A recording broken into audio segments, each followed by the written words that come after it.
والصلاة والسلام على صاحب حسنه وجمال. أما بعد، أعوذ بالله من الشيطان الرجيم. بسم الله الرحمن الرحيم. يا أيها الناس قد جاءكم برهان من ربكم. صدق الله العظيم وصدق رسوله النبي الكريم.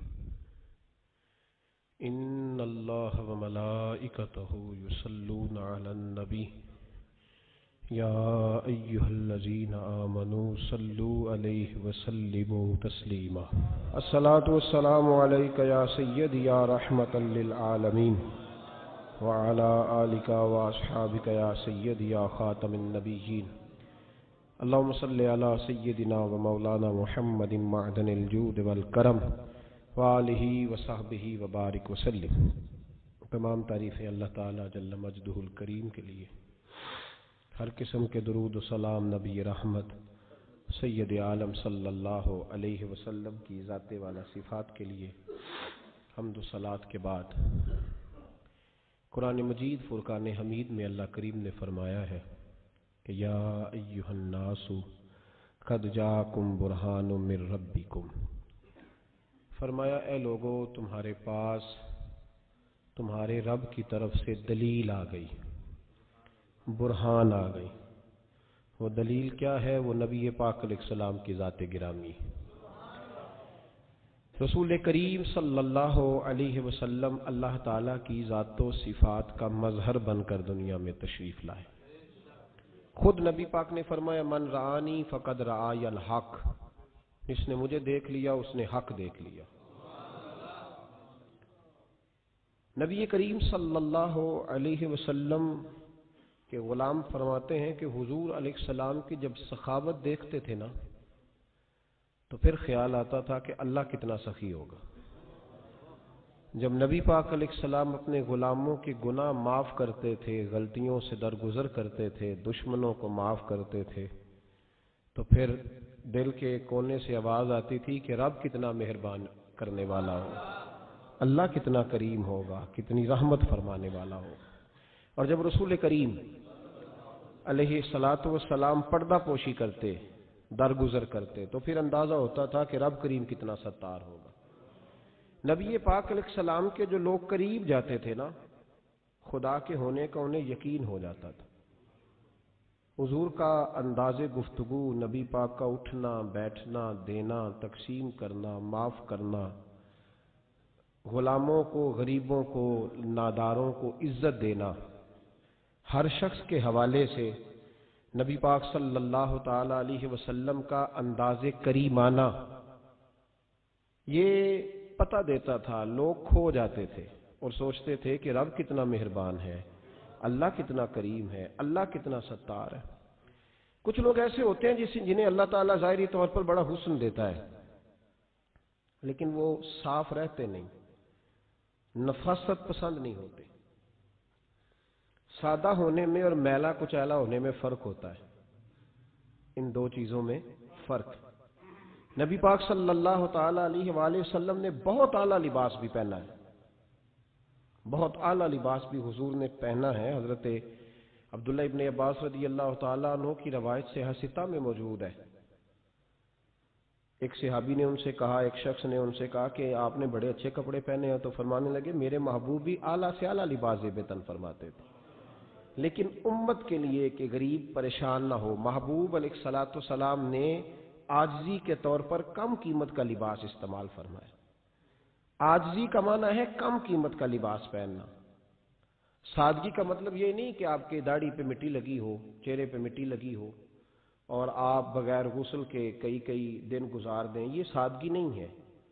سادگی یہ ہے کہ سادہ لباس ہو، جو مل جائے کھا لے، جو مل جائے پہن لے، کوئی نخرہ نہ ہو، کوئی اس کی طبیعت میں رعونت نہ ہو، تکبر نہ ہو. یہ سادگی ہے. کچھ لوگ بڑے خوبصورت ہوتے ہیں لیکن صاف ستھرے نہیں رہتے. میرے نبی کریم علیہ الصلاۃ والسلام کی صفائی کا، نفاست کا، حضور کے حسن کا، ظاہری حسن کا جو اللہ نے دیا تھا، اس کا حال یہ ہے کہ رب فرماتا ہے وَالضُّحَىٰ وَاللَّيْلِ إِذَا سَجَىٰ. محبوب تیرے چمکتے ہوئے چہرے کی بھی قسم ہو، اور جب اس کے گرد زلفیں چھا جاتی ہیں مجھے اس کی بھی قسم ہو۔ اور حضرت عبداللہ بن رواحہ نبی پاک کے صحابی ہیں، وہ فرماتے ہیں کہ حضور کوئی معجزہ نہ دکھاتے، نہ چاند توڑتے، نہ ڈوبا سورج موڑتے، نہ درختوں سے کلمہ پڑھواتے، کوئی معجزہ نہ دکھاتے، پھر بھی نبی پاک کا چہرہ اتنا خوبصورت تھا کہ لوگوں نے دیکھتے جانا تھا اور کلمہ پڑھتے جانا تھا۔ یہ حضور علیہ السلام کے ظاہری حسن کا حال تھا، لیکن اس کے باوجود اللہ کے محبوب آئینے کے سامنے کھڑے ہو کے کنگھی فرماتے تھے، تیل استعمال فرماتے تھے۔ اللہ کے محبوب علیہ السلام اپنے بالوں کے درمیان سے مانگ نکالتے تھے، آدھے بال ایک طرف ہوتے تھے، آدھے ایک طرف ہوتے تھے، اور صحابہ فرماتے ہیں کئی دفعہ حضور امامہ اتارتے تو ان بالوں کے بیچ جو خوشبو لگی ہوتی اس کا رنگ بھی ہم دیکھا کرتے تھے۔ حضور صاف لباس پسند کرتے تھے۔ ایک شخص کو حضور نے دیکھا، اس نے میلے کچیلے کپڑے پہنے، تو حضور نے ٹھنڈی آہ بھری، فرمایا کاش یہ دھو کے کپڑے پہنتا۔ ایک شخص کو دیکھا بال بکھرے ہیں، کنگھی نہیں کی، تو حضور فرمانے لگے کاش یہ کنگھی کر لیتا۔ نفاست پسند آدمی پہ نا بوجھ بنتا ہے۔ جو آدمی، آپ کو پتہ ہے کہ امام شافعی تو فرماتے ہیں جمعے والے دن غسل کرنا واجب ہے، ماتے غسل نہ کرے تو جمعہ ہی نہیں ہوگا۔ اگرچہ ہمارے امام صاحب کے نزدیک سنت ہے۔ یہ سنت کب بنا؟ ایک دن نہ بہت سارے لوگ اپنے اپنے کام سے اٹھے مسجد میں آ گئے، مسجد نبوی میں۔ کوئی کسان تھا تو کھیت سے اٹھ کے آ گیا، کوئی مزدور تھا تو مزدوری سے اٹھ کے آ گیا۔ تو مسجد میں جب بہت سارے لوگ جمع ہوئے نا تو بعض لوگوں کو دقت محسوس ہوئی، تو رسول کریم علیہ السلام نے فرمایا کتنا ہی اچھا ہو کہ تم جمعے والے دن نہا کے آیا کرو۔ بس وہ صحابہ کا مزاج ہمارے والا نہیں تھا کہ تفصیل بتائیں، حکمت بتائیں، ملے گا کیا، ثواب کتنا، نہ نہائے تو گناہ، یہ کوئی نہیں۔ حضور نے کہا کہ نہا کے آؤ تو کتنا ہی اچھا ہے۔ پھر کسی صحابی نے کبھی بھی بغیر غسل کیے جمعہ ادا ہی نہیں کیا، کسی نے بغیر غسل کے کبھی جمعہ ادا ہی نہیں کیا نا۔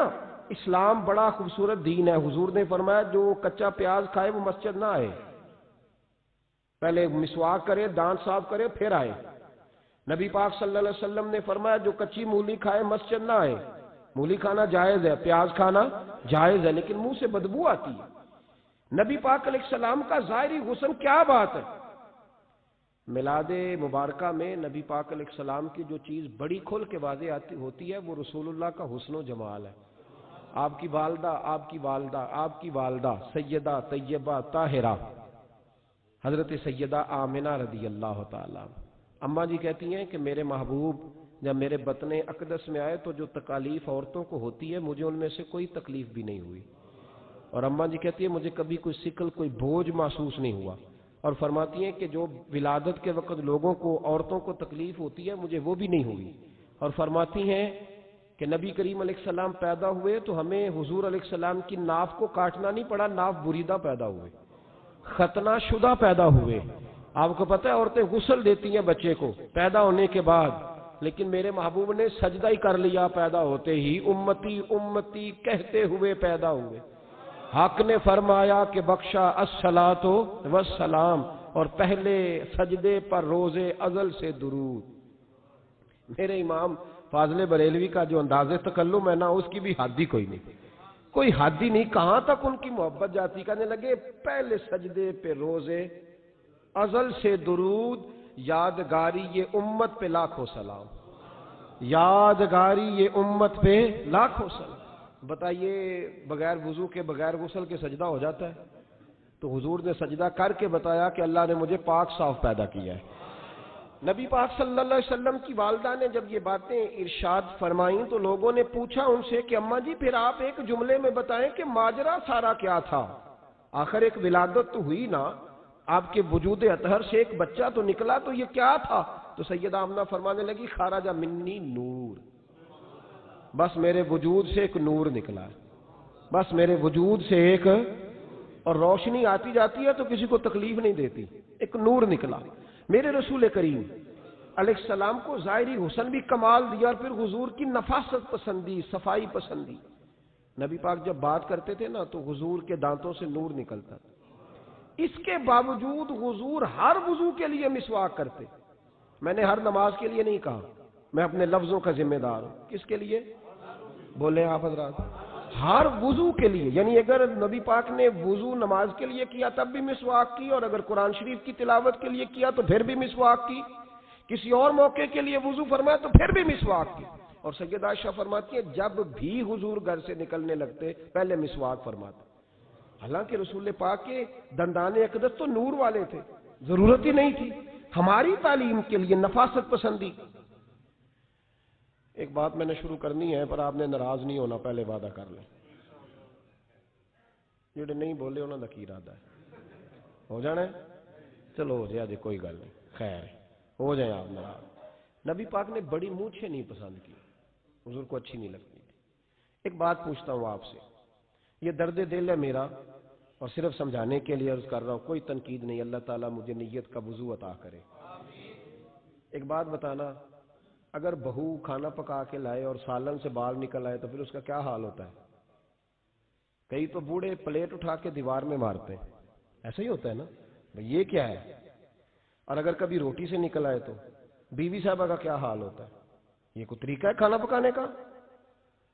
اور اللہ تعالیٰ معاف کرے، اگر کبھی ہوٹل میں چلے جائیں امیر لوگ 15,000 کا ڈنر کرنے، تو وہاں کسی سالن کی پلیٹ سے بال نکل آئے تو پھر تو پیسے کیا دینے ہیں، پھر تو ان کو اور جرمانہ ہو جاتا ہے۔ یہ تو سارے بال نکل آئے تو مشکل، اور ویسے بھی جو نفاست ہے نا طبیعت کی، اس پر بوجھ بنتا ہے، بال کھانے میں ہو آٹے میں ہو تو بوجھ بنتا ہے۔ تو بڑی مونچھوں والا دوست بھائی بزرگ جب پانی پیے گا تو بال پانی میں جائیں گے کہ نہیں جائیں گے؟ حکیم اور ڈاکٹر کہتے ہیں کہ کینسر کے مرض کا خطرہ ہے۔ اب باقی بھی راضی نہ ہو، حضور نے بڑی مونچھیں بھی پسند نہیں کی اور چھوٹی داڑھی بھی پسند نہیں کی۔ حضور نے فرمایا داڑھیاں بڑھاؤ، مونچھوں کو پست کرو، مشرکین کی مخالفت کرو۔ اور ایک مقام پہ رسول پاک علیہ السلام نے یہاں تک فرمایا کہ جو مونچھیں پست نہیں کرتا وہ ہم میں سے ہے ہی نہیں، نے سخت لفظ۔ ایک صحابی تھے، آپ یقین کریں نا، کئی دفعہ دوستوں کو کہنا پڑتا ہے، اور کئی دفعہ نا مجھے محسوس ہوتا ہے کہ یار ہم روز ہی کہتے ہیں، لیکن کہتے پتہ کیوں ہے کہ بوجھ بنتا ہے وہ بندہ جو اس طرح کی تباہ کے ساتھ آتا ہے، جو حضور نے پسند نہیں کیا۔ ایک شخص نبی پاک کے سامنے آیا، قاضی عبدالدائم دائم صاحب نے لکھا ہے، بڑی خوبصورت بات لکھی ہے، کہنے لگے حضور کے سامنے وہ اکثر آیا کرتا تھا تو مونچھیں بڑی تھیں، حالانکہ داڑھی بھی بڑی تھی، مونچھیں بھی بڑی تھی۔ 2-4 دفعہ حضور نے باتوں باتوں میں تات اللفظ سمجھایا، کچھ بندے نہیں سمجھتے، تات اللفظ سمجھاؤ یا بڑا کھول کھول کے سمجھاؤ پر بات سمجھنے کو تیار نہیں ہوتے۔ پتہ نہیں کیا ایسا حسن ہے بھئی، جو حسن نبی پاک نے پسند نہیں کیا وہ کبھی حسن ہو سکتا ہے، کبھی خوبصورتی ہو سکتی ہے، وہ کسی کا ذاتی کلچر تو ہو سکتا ہے پر دین کی تہذیب نہیں۔ نبی کریم علیہ السلام نے کئی دفعہ سمجھایا تو ان کی سمجھ میں بات نہ آئی۔ ایک دن وہ بیٹھے ہوئے تو حضور نے ایک صحابی سے فرمایا کینچی لاؤ، کہنے لگے میں سمجھ گیا کہ میرے ساتھ کچھ ہونے لگا ہے۔ ساتھ ہی حضور نے فرمایا ایک مسواک بھی لانا، کہنے لگے میں نے کہا بچت ہو گئی، میرے تو دانت صاف ہے۔ تو یہ شاید اس کی بات ہونے لگی ہے جس کے دانت بھی ٹھیک نہیں۔ دونوں چیزیں جب آ گئی نا تو حضور اٹھے اور نبی پاک نے مسواک ان کے ہونٹوں پہ رکھی، اسی سے آبی کی ہونٹوں کے اوپر مسواک رکھ کے تو اوپر سے حضور نے منہ کاٹ دی۔ فرمایا یہ نہ ایسا کرو، یہ چیز مجھے پسند نہیں ہے۔ حضور نے نفاست پسندی کو، اب تو اللہ تعالیٰ خیر کرے ملانگا آ گئے مارکیٹ میں، ملنگ درویشی فقیری، اور ان کے پاس رش بھی زیادہ ہے، ان کے درباروں پہ بھی رش زیادہ ہے۔ ہاں جی، کہتے ہیں حضرت صاحب درویش آدمی ہے، بھئی روٹی تو پورے ٹائم پہ کھاتا ہے، مونچھیں کٹوانے میں ہی درویش ہو گیا ہے، نہ بال کٹواتا ہے نہ مونچھیں کٹواتا ہے۔ یہ گرو نانک کی تعلیمات ہے، یہ نبی پاک کی تعلیم نہیں۔ وجود کا کوئی بال نہ کٹوانا یہ سکھوں کا طریقہ ہے، مسلمانوں کا یہ انداز، یہ کدھر کی فقیری ہے؟ دین کوئی غلاظتوں والا ہے معاذ اللہ، کہ بابا کپڑے نہیں بدلتا، بابا غسل نہیں کرتا، بابا بال نہیں کٹواتا، بابا ہے پاگل ہے؟ قطعی طور پر کوئی فقیری نہیں، فقیری صرف وہ ہے جو میرے نبی نے کیا ہے صلی اللہ تعالی۔ اس منبر پر بیٹھنا فقیری ہے چونکہ حضور ہر جمعے بیٹھا کرتے تھے، مصلی پہ نماز پڑھانا فقیری ہے چونکہ حضور ہر جمعے ہر 5 نمازوں کی حضور امامت فرماتے تھے۔ دین کی تبلیغ کرنا فقیری ہے جو میرے نبی پاک کیا کرتے، خلاف پیغمبر کسے راہ گزیر، وہ فقیری نہیں، وہ تماش بھی نہیں ہے، لوٹنے کا طریقہ ہے، اس کے علاوہ کوئی سٹائل نہیں۔ فقیری صرف وہ ہے جو رستہ میرے رسول پاک نے ہمیں عطا فرمایا، اس سے ہٹ کر کوئی فقر نہیں۔ میری بات کی سمجھ آ گئی آپ حضرات کو؟ نبی پاک علیہ الصلوۃ والسلام صاف لباس، اچھے کپڑے، اجلا انداز۔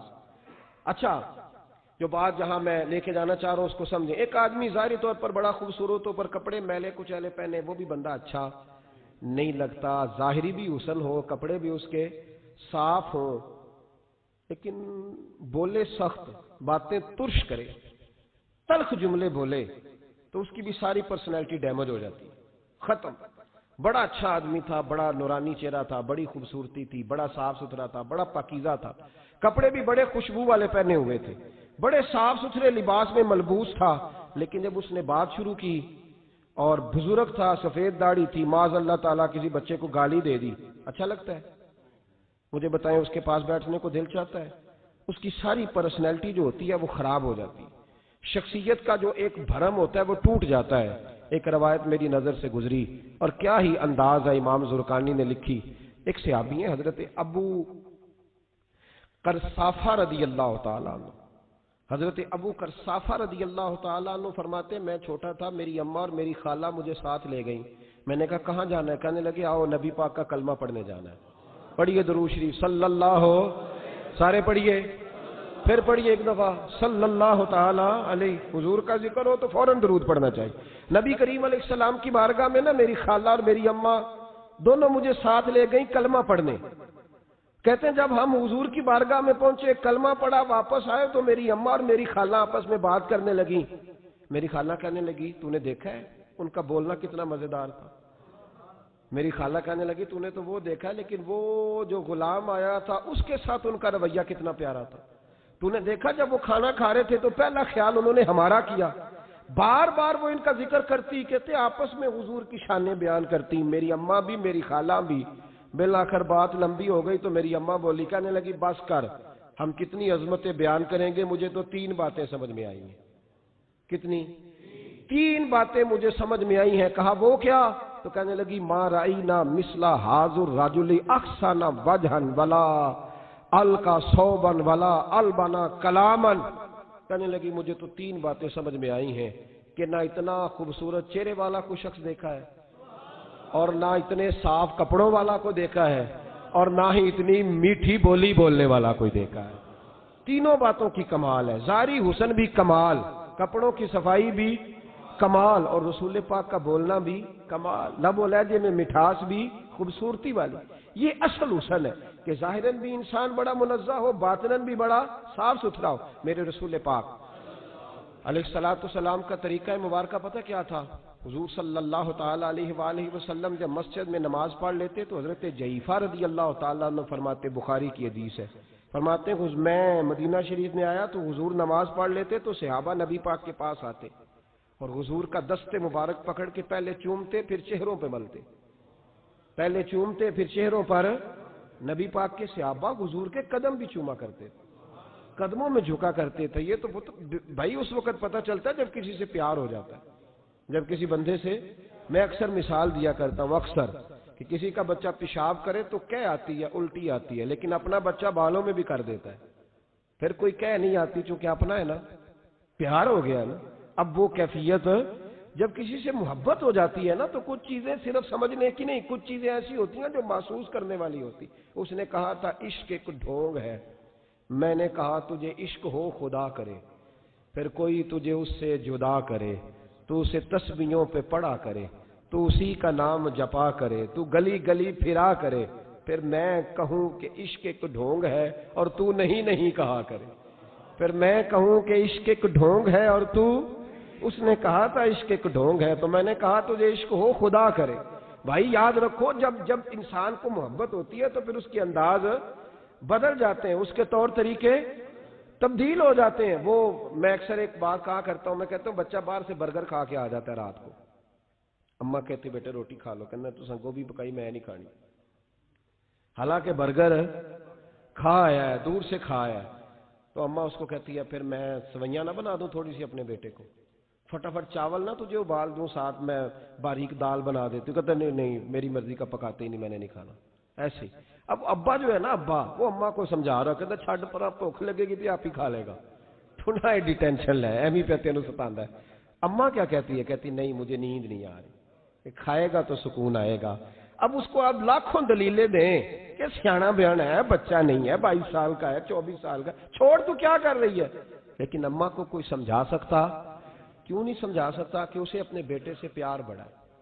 وہ کیا کرے، وہ مجبور ہے، اس کے دل کی کیفیت اس طرح کی ہے کہ کوئی دنیا کی طاقت اسے سمجھا سکتی؟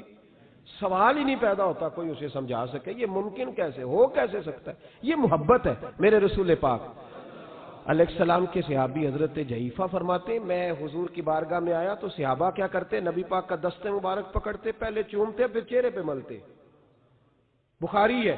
فرماتے میں نے کہا یہ کیا کر رہے ہیں؟ پھر اچانک میرا بھی دل کیا ذرا کر کے تو دیکھو، کچھ چیزیں چکھنے پہ پتہ لگتا ہے کتنی مزیدار ہے۔ کہتے میں بھی قریب گیا، حضور کے دست مبارک میں نے ہاتھ ڈالا، فرماتے ہاتھ پکڑا ہی تھا کہ نبی پاک کا ہاتھ برف سے بھی زیادہ ٹھنڈا۔ فرماتے ہیں پھر میں نے پکڑ کے چہرے پہ ملا تو کستوری سے زیادہ خوشبو آ رہی تھی دست مبارک۔ فرماتے ہیں اب میرا چھوڑنے کو دل ہی نہیں کر رہا تھا، اب میری طبیعت نہیں مان رہی تھی۔ میرے نبی کریم علیہ السلام اللہ کی دلیل ہیں، ہر پاکیزگی، ہر حسن، ہر کیف اللہ نے اپنے رسول کو عطا فرمایا۔ دنیا کی جتنی غلاظتیں تھیں جب کوئی حضور کے قریب جاتا تھا تو ساری غلاظتیں دور ہو جاتی۔ کما ارسلنا فیکم رسولا منکم یتلو علیکم آیاتنا ویزکیکم، اللہ فرماتے ہیں میرے محبوب تم پر میری آیتیں پڑھیں گے اور تمہیں پاک فرما دیں گے، تمہاری ساری ناپاکیاں نبی پاک دور کر دے، ہر غلاظت تم سے دور ہٹ جائے۔ ایک صحابی ہیں حضرت شیبہ بن عثمان رضی اللہ تعالی عنہ، وہ کہتے ہیں میرے والد کو اور میرے چچا کو مسلمانوں نے احد میں قتل کر دیا تھا، میرے دل میں بڑا غصہ تھا، بڑا جلال تھا کہ کبھی مجھے موقع ملے تو میں بدلہ لوں گا۔ کہتے ہیں فتح مکہ کے بعد نبی پاک علیہ السلام حوازن کی جنگ کے لیے نکلے، مجھے پتا چلا حضور جا رہے ہیں تو میرے اندر شعلے بھڑک رہے تھے انتقام کے۔ روز میں منصوبہ بندی کرتا، پلاننگ کرتا کہ کسی طریقے سے میں ان تک پہنچوں گا اور بدلہ لوں گا۔ کہتے ہیں نبی کریم علیہ السلام نہ حوازن کے لیے پہنچ چکے تھے، فرماتے ہیں میں بھی جنگ میں جا کے شریک ہو گیا اور میں نے طریقہ اس طرح کا اختیار کیا کہ کسی طریقے میں حضور تک پہنچ جاؤں۔ سمجھ آ رہی ہے میری بات کی؟ نبی کریم علیہ السلام تک کسی طریقے پہنچ جاؤں۔ فرماتے ہیں لڑتے لڑتے، لڑائی کے دو طریقے ہوتے تھے، کبھی تو ایسے ہوتا تھا کہ ایک دو آدمی مل کے آپس میں لڑتے تھے، پھر گمسان کا رن پڑتا تھا، گھمبیر ہو جاتی تھی جنگ، سمجھ نہیں آتی تھی تیر کہاں سے آیا، نیزہ کہاں سے آیا۔ فرماتے جب گمسان کا رن پڑا نا، مجھے موقع مل گیا، میں حضور کے قریب پہنچ گیا۔ حضرت شیبہ بن عثمان رضی اللہ تعالیٰ عنہ کہتے ہیں جب میں پہنچ گیا تو میں نے نا دیکھا کہ اب حضور کے قریب لوگ نہیں ہیں۔ فرماتے میں نے نا فوراً تلوار اٹھائی، تلوار اٹھا کے میں حضور کو معاذ اللہ شہید کرنے ہی لگا تھا کہ ایک نور چمکا حضور کے سامنے۔ پڑھیے درود صلی اللہ علیہ وسلم۔ کہتے ہیں ایک نور چمکا، اتنی تیزی تھی اس نور میں کہ میری آنکھیں بند ہو گئی، میرے ہاتھ سے تلوار گر گئی، آنکھیں چندھیا گئی میری۔ فرماتے تلوار میرے ہاتھ سے چھوٹ گئی۔ اب جب وہ روشنی مدھم ہوئی نا تو میں نے دیکھا نبی پاک سامنے کھڑے مسکرا رہے ہیں۔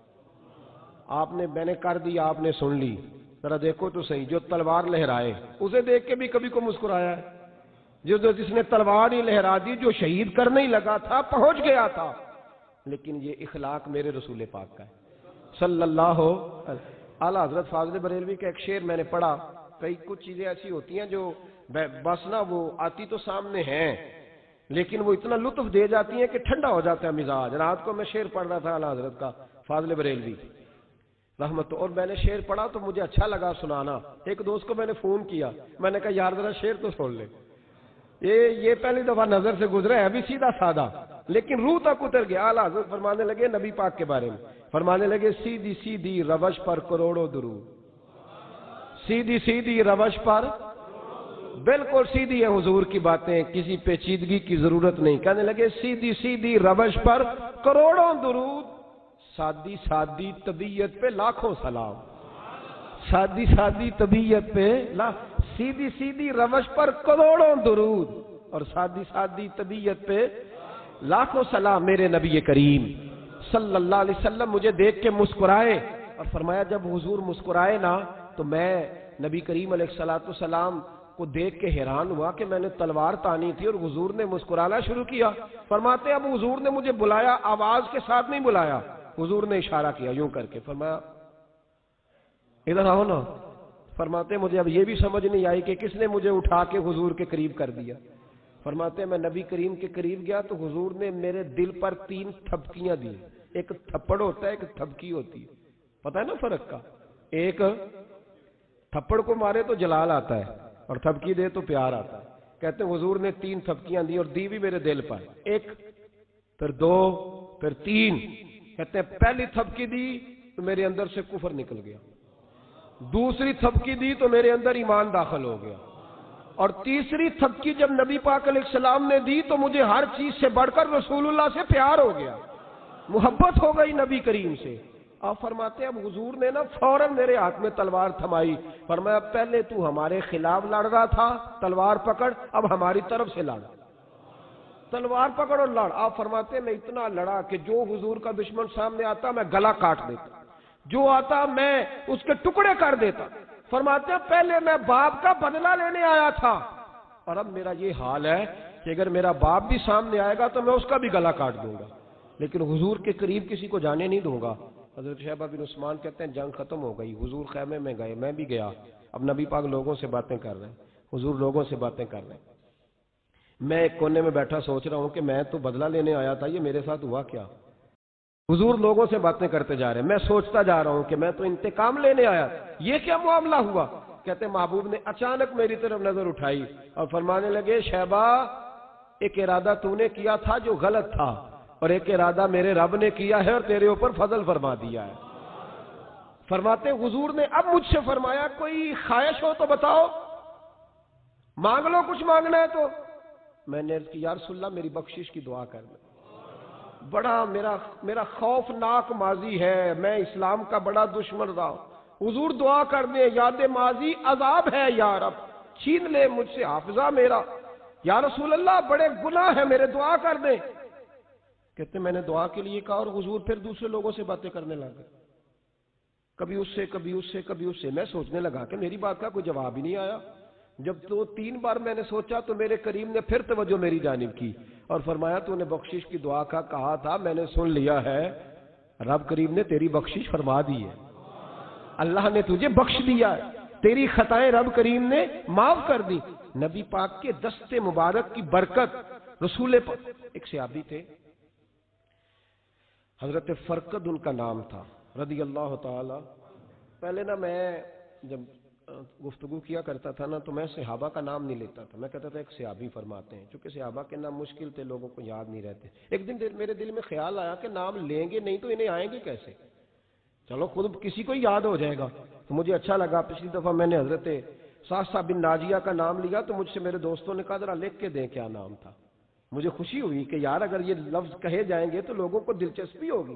حضرت فرقد ایک صحابی تھے, اور یہ وہ صحابیاں جنہوں نے حضرت عمر کے زمانے میں موصل کا علاقہ فتح کیا تھا, بڑے دلیر تھے. ان کی 4 بیویاں تھیں.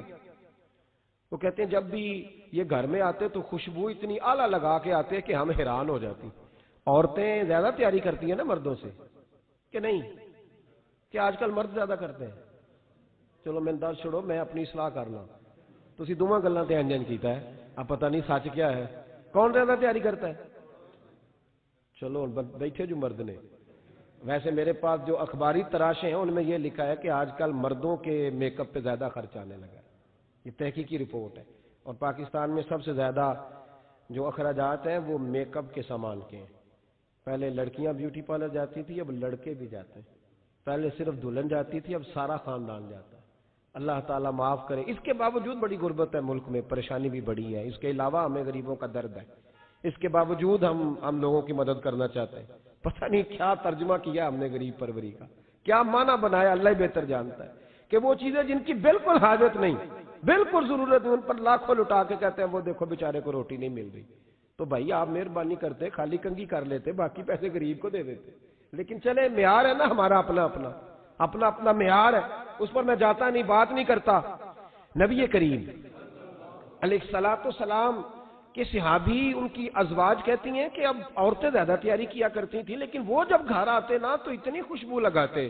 کہتی ہم چاروں مل کے کوشش کرنے لگی, ڈھونڈنے لگی کہ وہ خوشبو کا پتہ کریں جو یہ لگاتا ہے. ہم نے بازار سارے تلاش کر لیے. عرب کے اندر آج بھی خوشبو کا بڑا شوق ہے, اور بڑی مہنگی خوشبو ملتی ہے. کبھی آپ بازار جائیں, کہتی ساری خوشبوئیں لگا لی, تھک گئیں. ایک دن چاروں سوتنے مل کے بیٹھی، کہنے لگی ہم نہیں اس کا مقابلہ کر سکتے، آج پوچھ ہی لے کہاں سے خوشبو لگاتا ہے، پوچھ ہی لیتے ہیں، چلو بات ہی ختم ہو جائے، پوچھ لیں۔ یہ ہم جتنی مرضی آلہ لگائیں، جب یہ آ جاتا ہے نا، کچھ لوگ میرے محفل ہوتے ہیں، جہاں آ جاتے ہیں وہاں چھا جاتے ہیں، تو یہ جب آتے ہیں تو چھا ہی جاتے ہیں، کیا کریں، اس طرح کا میرے محفل ہے، کیا کریں اس کا۔ فرمانے لگی ایک دن چاروں سوتنوں نے مل کے ان کو بٹھا لیا، کہنے لگی بتاؤ تو صحیح خوشبو کون سی لگاتے ہو؟ کہنے لگے کوئی بھی نہیں، کبھی لگائی نہیں، آج تک نہیں لگائی۔ تو کہتے ہیں بیویاں کہنے لگی صحابہ تو غلط بیانی نہیں کرتے، پر آپ کیا بات کر رہے ہیں، یہ کیسے ہو سکتا ہے کہ آپ آتے ہیں تو ہم حیران ہو جاتی ہیں۔ فرمانے لگے جس دن کی تم لگی ہوئی ہو نا میری خوشبو کا مقابلہ کر دے، مجھے پہلے دن کا ہی پتا ہے۔ تو میں نے کہا چلو زور لگا ہی لیں، دیکھ ہی لیتے ہیں کہاں تک بات جاتی ہے تمہارے پاس جتنا زور لگا لو۔ بہرحال میں اللہ کی قسم اٹھا کے کہتا ہوں کبھی نہیں لگائی۔ تو بیویاں کہنے لگی پھر بتا تو صحیح، تو ایک دلیر آدمی ہے، اور جو دلیر لوگ ہوتے ہیں وہ خوشبوؤں کے اور کپڑوں کے اور ان چیزوں میں زیادہ وقت نہیں لگاتے، ان کے تو مشن اور طرح کے ہوتے ہیں، آپ تو مجاہد قسم کے آدمی ہیں پر ہر وقت خوشبو آتی ہے۔ تو حضرت فرقد رو پڑے، کہنے لگے بیمار ہو گیا تھا، لاچار ہو گیا تھا، حکیموں طبیبوں نے انکار کر دیا، وجود پر میرے آبلے نکل آئے، پھنسیاں بن گئی، ان میں پیپ بھر گئی، بیٹھ نہیں سکتا تھا، اٹھ نہیں سکتا تھا۔ جب تھک گیا نا تو دروازہ رسول پہ چلا گیا، جب تھک گیا طبیبوں کا تھکایا ستایا حضور کی بارگاہ میں، کہا محبوبہ دیکھے تو صحیح میرا کیا حال ہے۔ حضور ذرا دیکھے، چل نہیں سکتا، سو نہیں سکتا، بیٹھ نہیں سکتا، تیرے علاوہ غم کسے بتاؤں۔ کہتے ہیں حضور نے فرمایا 70 ڈھانپ لے، باقی سارے کپڑے اتار دے، 70 ڈھانپ لے۔ کہتے ہیں ٹخنوں سے لے کر ناف تک میں نے 70 ڈھانپ لی، باقی سارے کپڑے اتارے۔ حضور کیا کریں گے؟ فرماتے ہیں نبی پاک نے دست مبارک اٹھایا، برف سے ٹھنڈا، کستوری سے زیادہ مہکنے والا، فرماتے ہیں پورے وجود پر میرے حضور نے دست مبارک ایک دفعہ لگا دیا، اب جدھر جدھر سے گزرتا ہوں ساری دنیا خوشبو سے بھر جاتی ہے۔ یہ نبی پاک کا دیا ہوا نور ہے، یہ حضور کی عطا کردہ شفا ہے، یہ رسول پاک کے حسن کی خیرات ہے۔ ایک شاعر نے ایک فقرہ کا کمال کر دی، کہنے لگا ظلمت کو ان کے نور نے کافور کر دیا، جس پر پڑی نظر اسے بھی نور کر دیا۔ رسول پاک علیہ السلام کے دست خیر میں وہ برکات تھی۔ حسن کی دو قسمیں ہوتی ہیں، ایک حسن ہوتا ہے ملمہ سازی والا، بیوٹی پارلر والا، ایک حسن ہوتا ہے باطن کا۔ بچے پتہ کیوں خوبصورت ہوتے ہیں؟ اس پر علماء مناطقہ نے بحث کی ہے، محدثین نے لکھا ہے۔ بچہ گدھے کا بھی ہو تو پیارا لگتا ہے، چھوٹا بچہ اگر اس کا رنگ بہت گورا نہ بھی ہونا، صرف چھوٹا ہو وہ پیارا لگتا ہے، اس میں ایک جاذبیت ہوتی ہے۔ اس پر ہمارے مفسرین نے، محدثین نے، علماء مناطقہ نے ایک بحث کی ہے۔ وہ کہتے ہیں اصل بات یہ ہے کہ بچے جھوٹ نہیں بولتے، بددیانتی نہیں کرتے، دھوکہ نہیں کرتے، یہ جو اندر کی عیاریاں ہوتی ہیں نا چہرہ بھی خطرناک کر دیتی ہیں، اور جب اندر حسن ہوتا ہے تو باہر بھی حسن ہی ہوتا ہے۔ بچے میں کوئی مکاری عیاری نہیں ہوتی، فساد نہیں ہوتا، نیت میں فطور نہیں ہوتا، کسی کو لوٹنے کا ارادہ نہیں، کسی کو شیشے میں اتارنے کا پروگرام نہیں بتاتا، بچہ چرب زبان نہیں ہوتا، اس کو طریقہ نہیں ہوتا، وہ لوگوں کو قائل کرنے کے ہر وقت دوڑتا نہیں، الٹی سیدھی گیمیں نہیں چلاتا، کیونکہ اندر حسن ہوتا ہے تو وہ حسن اس کے چہرے پر معصومیت بن کے آتا ہے۔ سمجھ آ رہی ہے میری بات کی؟ اس کی دلیل میرے رسول پاک علیہ السلام نے بخاری میں فرمایا اللہ کا ولی وہ ہے جس کا چہرہ دیکھو تو اللہ یاد آ جائے۔ اب یہاں یہ نہیں فرمایا گورا چٹا ہو، خوبصورت ہو، بس اس کے چہرے میں معصومیت ہوتی ہے، وہ سچا ہوتا ہے، وہ کھڑا ہوتا ہے، اس کا حسن چہرے پہ آتا ہے۔ میرے رسول کریم علیہ السلام کا جو حسن تھا نا، وہ اندر کی صداقت کی روشنی تھی، وہ اندر کے کیف کا نور تھا جو حضور کے چہرے پر عیاں ہوتا تھا۔ اس لیے نبی پاک کا چہرہ جو تھا وہ آنکھیں چدھیاتا نہیں تھا، بلکہ آنکھوں کو اچھا لگتا تھا۔ شاہ عبد الرحیم صاحب محدث دہلوی شاہ ولی اللہ صاحب کے والد ہیں، اور ہمارے بر صغیر پاک و ہند میں جتنے بھی مسالک ہیں یہ سارے شاہ ولی اللہ صاحب کے شاگرد بنتے ہیں۔ وہ کہتے ہیں میرے ابا جی نے خواب دیکھا اور خواب میں انہیں رسول اللہ کا دیدار نصیب ہوا۔ تو نبی کریم علیہ السلام کی بارگاہ میں شاہ ولی اللہ صاحب کے ابا جی کہنے لگے حضور ایک بات بڑی اڑ گئی ہے میرے دل میں، بڑی، تو کتابوں سے جواب نہیں ملا، آج رب کریم نے موقع دیا ہے اس سوال کا جواب۔ تو کہ عبد الرحیم پوچھو کہ یا رسول اللہ حضرت یوسف کا حسن دیکھ کے لوگوں نے انگلیاں کاٹ لی، پر آپ کو تکنے والے تکتے ہی رہے۔ کوئی بھی ہوش نہیں ہوا, کسی نے انگلی نہیں کاٹی. تو کہتے محبوب نے فرمایا عبد الرحیم رب کریم نے اپنی غیرت کے ساتھ میرے حسن پر 70,000 پردے ڈالے. یہی بہتر ہے کہ پردوں میں وہ پردہ پوش رہے, وہ اگر پردے اٹھا دے تو کسے ہوش رہے. فرمایا 70,000 پردوں میں چھپا ہوا حسن ہے, ورنہ کسی کی طاقت تھی کوئی بات کر سکتا, جرت تھی کسی شخص کی. میرے حبیب پاک سید عالم حضرت عبداللہ ابن سلام رضی اللہ تعالیٰ عنہ اہل یہود کے بڑے عالم تھے. فرماتے میں تورات زبور انجیل کا جاننے والا تھا. جس دن حضور مدینہ طیبہ قصوہ نامی اونٹنی پر بیٹھے تھے, میں حضور سے مناظرہ کرنے بحث کرنے آیا. میرے ساتھ میرے شاگرد تھے, ارادہ تھا بحث کروں گا, نبی پاک کو بڑے معاذ اللہ کڑوے کڑوے سوال کروں گا. کہتے ہیں حضور بیٹھے تھے قصوہ نامی اونٹنی پہ اور گردن مبارک جھکی ہوئی, ہونٹوں پر حضور کے زیر لب ہلکی سی مسکراہٹ تھی.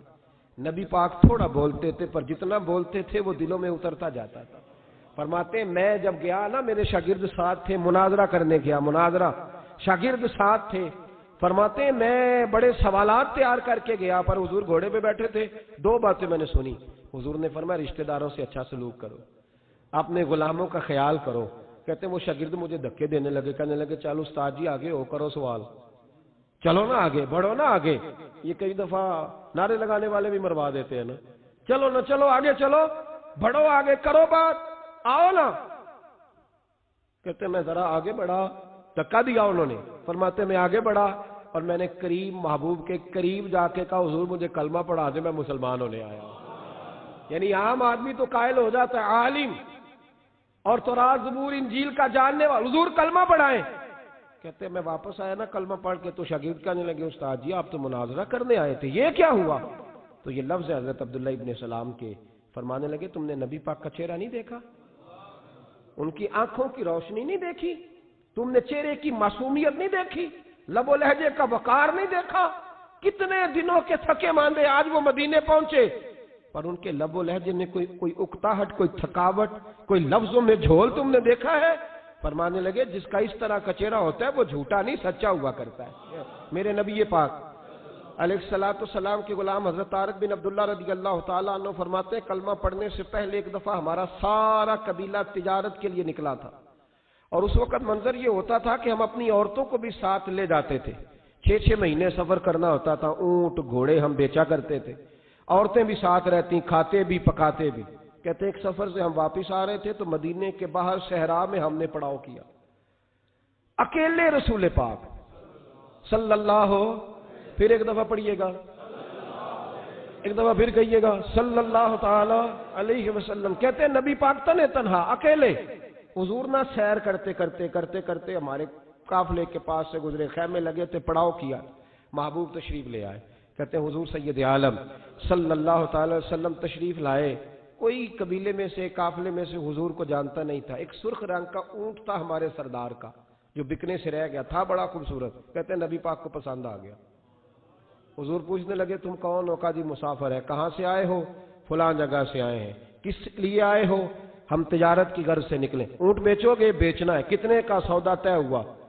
اس نے کہا اتنے لینے, حضور نے کہا اتنے دینے. بات طے ہو گئی. کہتے ہیں لگام حضور نے پکڑی اور فرمانے لگے وہ سامنے میرا شہر ہے جس کا نام مدینہ, وہ میرا شہر ہے, میں ابھی مدینے جاتا ہوں, اپنے غلام کو بھیجتا ہوں اور تمہیں آ کے نہ قیمت دے جاتا ہے. محبوب گھوڑے کی لگام تھا, اونٹ کی لگام تھا میں, نکیل تھا میں, اونٹ تھا سرخ رنگ کا. حضور لے کے جب نکلے نا, تھوڑا سا چند قدم آگے گئے تو ان میں سے ایک شخص بولا, کہنے لگا سردار آپ سیانے لوگ ہیں, سمجھدار ہیں. اس شخص کا نام پوچھا آپ نے, قبیلہ پوچھا ہے, ایڈریس کا پتہ ہے, پتہ ہے کہاں رہتا ہے, اتنا قیمتی اونٹ دے دیا. تو سردار بھی کہنے لگا, سارے کہنے لگے یار ان کی باتوں میں اتنی لذت تھی, ان کے گفتار و رفتار اتنی باوقار تھی, مزیدار تھی کہ ہوش ہی کوئی نہیں رہا. بھئی ہم پرانے تاجر ہیں, کبھی اس طرح کا سودا کیا ہی نہیں جس طرح کا آج ہو گیا. اوہو واقعی کچھ نہیں یاد رہا, کوئی سمجھ نہیں آئی. وہ ابھی نظر آ رہے, ایک آدمی دوڑ کے جاؤ, دوڑ کے اور جا کر کے نا ان سے کہو بڑی جائز بات ہے, وہ ناراض بھی نہیں ہوں گے. ان سے ایک شخص کہو کہ بھئی اونٹ دے جاؤ, پیسے لے آنا اور اپنا مال لے جانا, دوڑ کے جاؤ. ایک شخص دوڑنے لگا تو سردار کی بیوی خیمے کے اندر تھی، پردے کے پیچھے سے بولی، کہنے لگی خبردار کوئی پیچھے نہ جائے، اگر پیسے مل گئے تو ٹھیک ہے، نہ ملے تو میں دے دوں گی، کوئی پیچھے نہ، کوئی نہ جائے پیچھے۔ سردار کہنے لگا تو جانتی ہے؟ کہنے لگی نہیں۔ کہا گارنٹی کیوں دے رہی ہے؟ تو کہنے لگی تم نے ان کا چہرہ نہیں دیکھا؟ تم تو سودے کر رہے تھے، میں پردے کے پیچھے سے دیکھ رہی تھی۔ پیر مہر علی شاہ صاحب کو کسی نے کہا تھا نبی پاک کا حلیہ بیان کرے، بتائیں حضور کے کان مبارک کیسے تھے، آنکھیں کیسی تھی، ناک مبارک کیسی تھی، بینی مبارک کیسی تھی؟ تو پیر مہر علی شاہ صاحب کہنے لگے کوئی مثل نہیں ڈھولن دی، کہنے لگے مجھ سے نہیں بیان ہوتا حضور کا حلیہ، کوئی مثل نہیں ڈھولن دی، تو چپ کر مہر علی، ایتھے جا نہیں ہوں بولن دی، میں بس کر، تو بیان کر سکتا ہے؟ اتنی طاقت اعلیٰ حضرت نے کہا لم یاتی نذیر کفی ناظرن مثلے تو نشد، پیدا جانا، کہا حضور مثال تو تب آپ کی بنے گی نا، کوئی آپ کی طرح کا پیدا تو ہوگا، تب بھی مثال بنے گی، تو جب ہوا ہی نہیں تو مثال کیسے بنے گی؟ کہنے لگی کوئی نہ جائے، نہ پیسے آئے تو میں دے دوں گی، میں تو پردے کے پیچھے سے دیکھ رہی تھی، ان کے چہرے کا وقار دیکھا، ان کی آنکھوں کی روشنی دیکھی، ان کے لفظوں کا حسن دیکھا، تم 50 باتیں کرتے تھے وہ ایک جواب دیتے تھے، اور گنے چنے لفظ بولتے تھے، ان کی سادگی کا وقار دیکھا، جانے دو، نہ پیسے آئے تو میں دوں گی۔ کہتے ہیں حضور گئے، تھوڑی دیر کے بعد ایک کالے رنگ کا حبشی غلام آیا، پیسے بھی پکڑے اور اپنی چادر میں نا کھجورے باندھ کے تو پیچھے ڈالی ہوئی، اور دیہاتی لوگ پیچھے نہیں ڈال لیتے، کھجورے ڈال کے پیچھے۔ کہتے ہیں وہ آئے اور ان کے آنے کا انداز بھی بڑا نرالا تھا، کہتے ہیں وہ جھومتے جھومتے اللہ کا ذکر کرتے، اللہ الصمد کرتے پہنچ گئے، اور آگے کہنے لگے تم سے میرے نبی نے اونٹ خریدا ہے؟ تم سے؟ کہا ہم سے خریدا ہے۔ کہنے لگے یہ تمہارے پیسے؟ اور پھر چادر کھول کے صحرا پہ بچھا دی، کہنے لگے یہ تمہارے پیسے اور کھجورے کھاؤ، میرے نبی نے تحفہ بھیجا ہے، کھاؤ حضور نے تحفہ بھیجا ہے۔ تو وہ سردار کی بیوی اوٹ ہٹا کے کہنے لگی اور کالے رنگ کے حبشی غلام انہیں کھجوریں کھلا، اور مجھے اس عزت والی ماں کا نام بتا جس کے گھر میں ایسا لال پیدا ہوا، انہیں کھجوریں کھلا، اور مجھے اس عظمت والے باپ کا نام بتا جس کے گھر میں ایسا پھول کھلا ہے، وہ قبیلہ تو بتا تو صحیح، وہ کون تھے؟ 2 گھڑیاں رکے ہیں پر خوشبو ہی پھیل گئی ہے، رنگ ہی بدل گیا، تار کوئی مثل نہ ڈھولن دی، تو چپ کر مہر علی، ایتھے جا نہیں ہوں بولن دی۔ حضرت طارق بن عبداللہ کہتے ہیں جناب بلال فرمانے لگے وہی تو اللہ کے آخری رسول ہیں، وہی تو خاتم المرسلین ہیں، وہی تو ہیں جنہیں اللہ نے ساری انسانیت کے لیے نمونہ عمل بنایا۔ کہتے ہم اونٹ بیچنے گئے تھے پر سارے کا سارا قبیلہ ہی مسلمان ہو گیا۔ نبی پاک کی حضور کے ظاہری حسن کے تذکرے ہماری اولادوں کو آنے چاہیے۔ ایک شعر مرحوم اعظم چشتی نے کہا تھا، کمال کر دی، کہنے لگے سمجھا نہیں ہنوز میرا عشق بے ثبات، تو کائنات حسن ہے یا حسن کائنات؟ میں آج تک سمجھ نہیں سکا، سمجھا نہیں ہنوز میرا عشق بے ثبات، تو کائنات حسن ہے یا حسن کائنات۔ بھائیو وہ سارے طریقے اپناؤ جو رسول پاک نے عطا فرمائے، حسن بھی نبی پاک کے طریقوں میں ہے، پاکیزگی بھی نبی پاک کے طریقوں میں ہے، بقا بھی حضور کے، اور جو چاہتا ہے نا دنیا میں سب سے خوبصورت بن جائے، نظر آئے، اور اس کی خوشبو سے لوگوں کے دل ٹھنڈے ہوں، وہی طریقہ اپنائے جو میرے نبی نے عطا کیا ہے۔ آخر دعوانا ان الحمدللہ رب العالمین۔